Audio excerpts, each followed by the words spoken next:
Terry Haddock, first into the water box.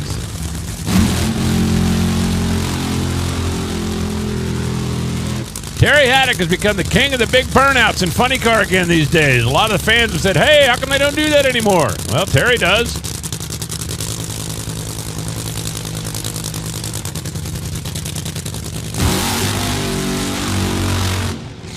Here's the interesting thing about this pair. Terry Haddock, working with Johnny West in the team, they have become a very consistent low 4-second player. But it is a car that more often than not does make a clean run down to the finish line. And Terry, over the course of the last couple of years, has continued building his inventory, trying to freshen up his parts. They gave up the top fuel part of the operation to concentrate solely on that Mustang-bodied funny car. And the results have shown. It's become a solid, consistent car. Maybe not a threat to go out and win every race or win the championship. Certainly a big-time spoiler threat. And John Force and his team know that. John qualified fourth with a 391. But to be fair, that's the only time they made a clean run down the racetrack. That Blue Death, Peak Antifreeze and Coolant Chevrolet for Cornwell Tools, Monster Energy, NKC. So far today, it has not been a grand day for John Force Racing. John, Danny Hood, Tim Fabrizi going to try to turn that around, but they know if they leave the door open even a crack, that Terry Haddock is going to go charging right on through it and into round number 2. Mustang in the left side, Camaro in the right side. Terry looking for the big upset against the best ever. Nope, not happening.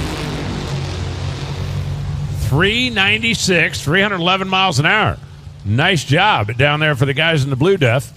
Peak Antifreeze shirts, 3.969, 311. Terry Haddock took the tire off very early, and that's pretty uncharacteristic for that Priority Systems car.